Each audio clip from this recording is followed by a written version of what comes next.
flirted shamelessly at my brother's wedding, his response shocked me. There are different types of people in life, and each of those different types of people criticize each other for one attribute or the other. I was among the type of people who felt they were better than everyone entirely, the type that criticized every other person for being themselves and simply existing. Some might say I had the holier-than-thou mentality that put other people beneath me. To put it lightly, I looked down on and blasted people for making even the slightest mistakes. I thought I was above mistakes or flaws, and I often used a phrase whenever I saw someone doing something or falling into misfortune for certain characters. I said that it could never be me, that I could never be in that situation or be a victim of such a downfall. I was senile. And this character rocked my relationship in a way that I could never believe. My fiancé had always tried to teach me that life could happen to anybody and that people make mistakes. He would normally tell me that you could do everything right, make all the right plans, and something would happen that would render all your perfect plans and preparations useless. He also always said that everyone was flawed and no one was perfect, that people make mistakes from time to time, and I told him that I don't make mistakes, that I was not flawed. He was exhausted from trying to teach me that life lesson, so he soon gave up. I had no idea that the universe had plans for me. I had no clue of the irony that was headed my way, an irony that was going to teach me this lesson the hard way. After my 28th birthday, I was so impressed by the catering that I wanted to give my compliments to the chef. It was supposed to be a quick and very plain compliment, but I guess I was not prepared for the handsome fellow I met packing up the buffet. I asked him for the chef, and he said that he was the chef. I was honestly stunned by him. It took me a few seconds to process how handsome he was, and for it to stick in my head that he was the chef. I couldn't quite wrap my head around how and when chefs started becoming so handsome. I had completely forgotten what I wanted to tell him, but he asked me if there was a problem with any of the dishes, and that was when I remembered what I was doing there. I shook my head, both to answer him and to remind myself of why I was there. I told him that there was no problem at all, that it was quite the opposite, and I was there to give my compliments to the chef for such an exquisite meal. He smiled and thanked me. It took a miracle for me to walk away without complimenting his smile. It was the most beautiful thing I had seen all week, but I held myself back and left. A few days after my birthday party, I got a call from my brother. He sounded like the most excited being in the entire universe. He got me so worked up and curious, but he couldn't find the words to tell me what had happened. He sounded out of breath and happy and lightheaded, and he was rambling nonstop. I was so curious to the point that I had to shout at him to get a hold of himself. It was only then that he took a breath and started telling me what happened. He apparently proposed to his girlfriend, and she agreed to marry him. I also screamed for joy. I couldn't believe it. I always used to tease him that he'd leave this world as a single man, but he broke that when he started dating, and now he is engaged. He told me that they had agreed on a date for the wedding. That was where I was even more shocked. I asked him if that was a good idea, that perhaps they needed to sit down and talk about it a little more. He refused, telling me that he didn't want to waste any time and that the wedding was going to happen in 6 weeks' time. I was so shocked. I had been engaged for a little over 6 months, and we didn't have an official date in mind, yet my younger brother got engaged all of a sudden and had picked a date already. He was going to get married before me. I cleared my throat and asked him if that was not too soon. He told me that he didn't want to waste a single moment and wanted to get married to his girlfriend as soon as possible. I didn't believe it. I tried to talk him out of it, but he didn't take my word for it. His mind was made up, and there was no changing it. He asked me to help him instead of trying to change his mind. I hesitated, but I asked him what he needed, and he told me that he would be grateful if I could find him a caterer for the wedding. I didn't think about it for more than 2 seconds, and the chef who catered at my birthday came to my mind. I told my brother that I had the perfect person, and he thanked me for having his back.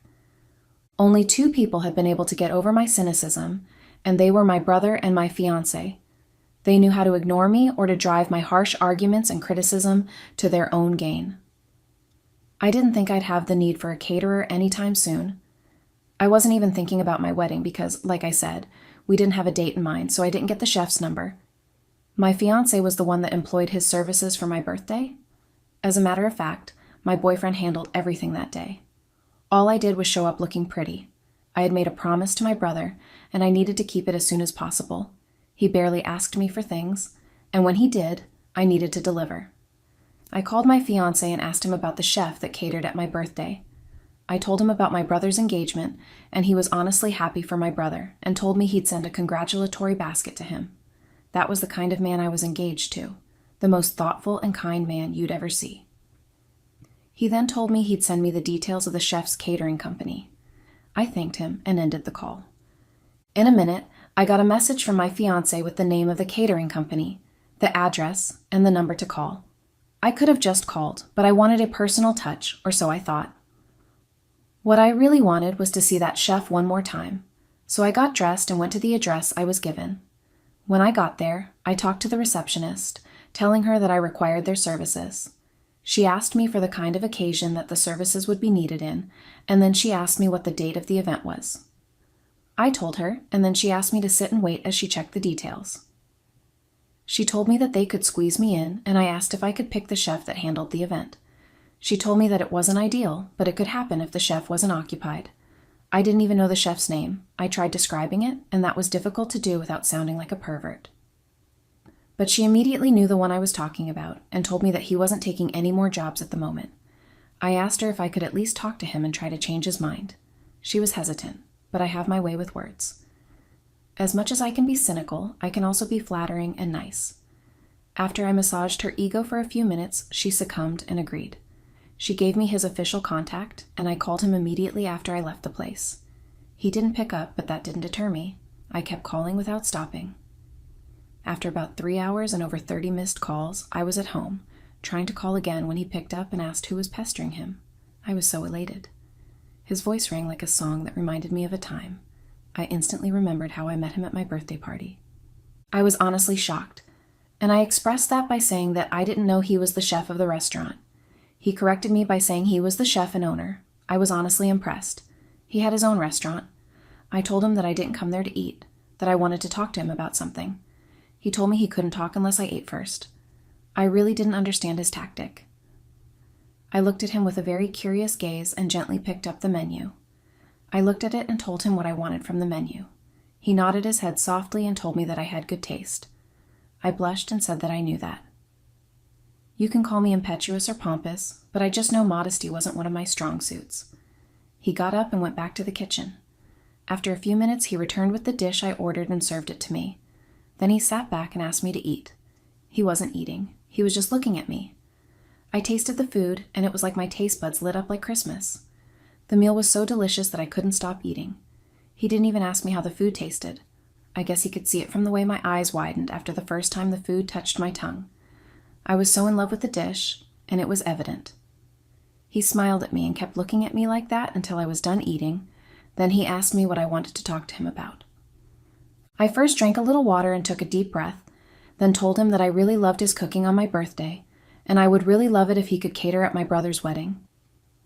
He looked at me for a few seconds, not saying a single word, and that made me so anxious. He asked me where I got his number, and I told him. He then asked me if the receptionist didn't tell me that he wasn't taking any jobs at the time. I nodded, letting him know that she did. He then asked me why I was still persistent, stating that the other chefs were just as good. I told him that I didn't want them, that I hadn't tried them, and that he was the one I wanted. He smiled and asked me the date of my brother's wedding. I told him, and he bit his lower lip gently and told me he would think about it.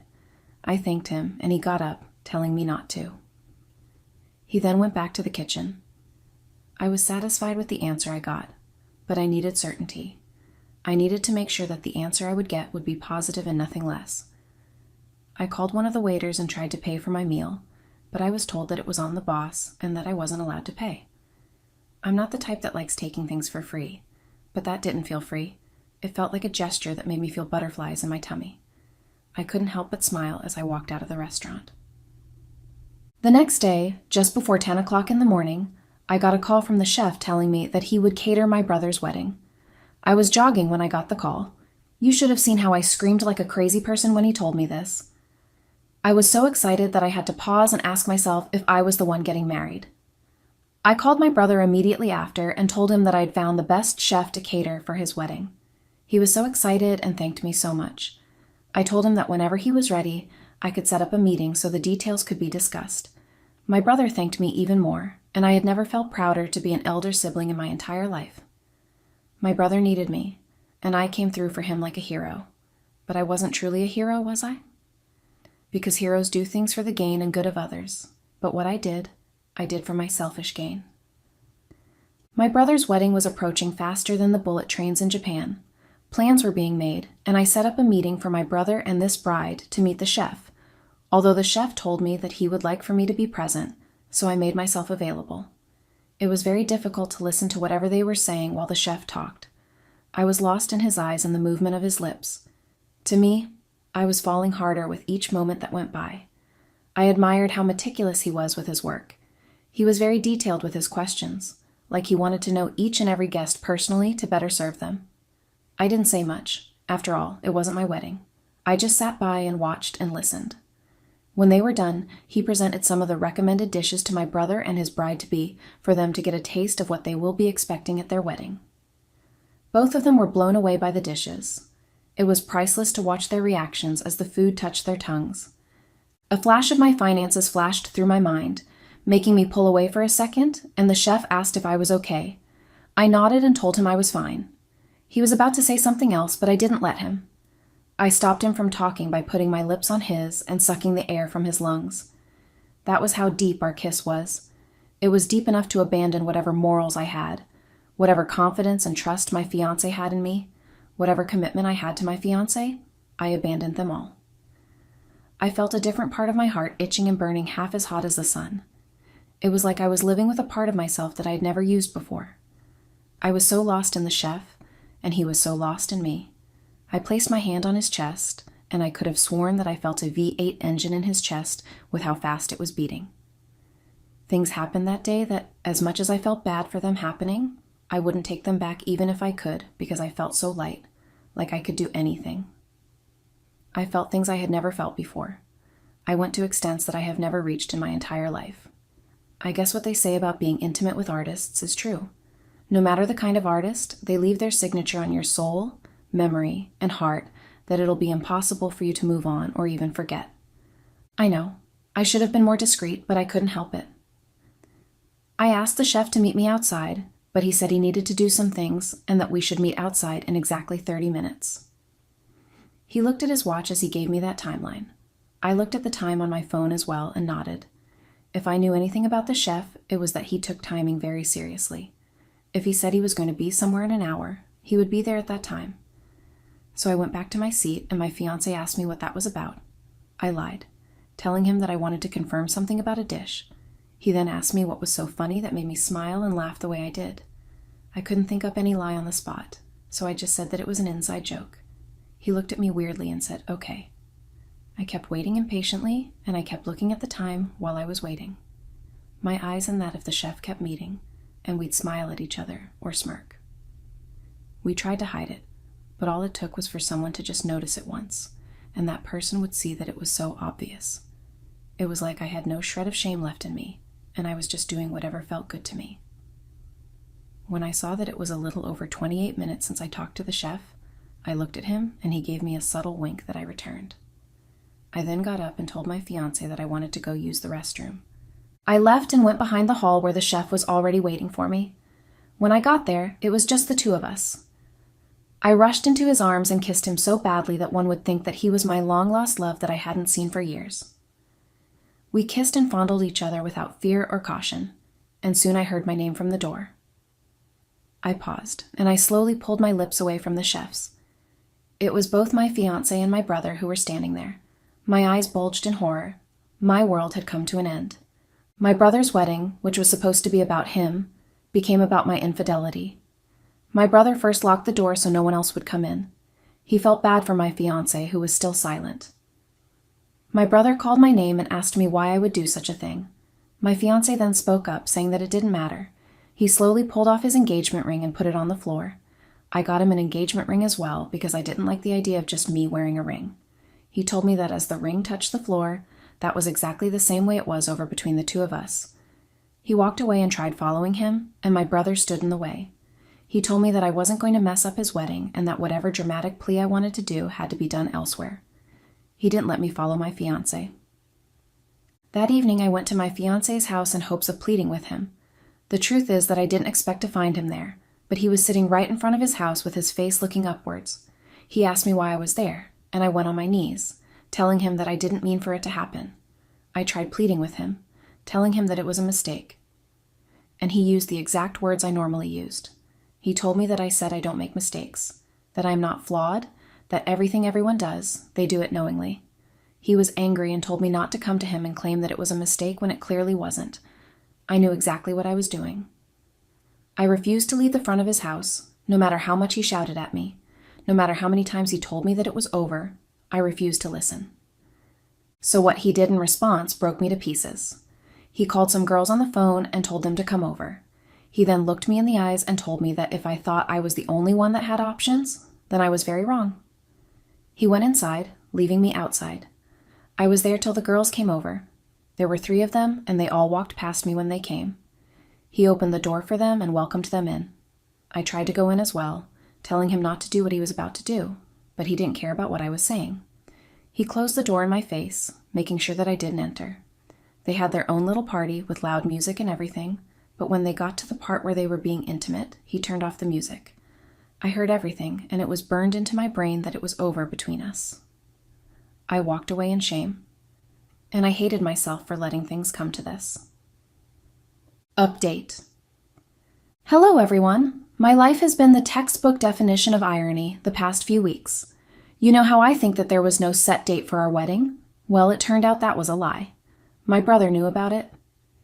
They had this thing in mind that they prepared everything for the wedding and only told me when everything was set. All I had to do was show up for the wedding. When my brother told me this, I broke down even more. He scolded me for being so careless and wild. The way he scolded me was so shockingly extreme that I began wondering if he was truly my younger brother.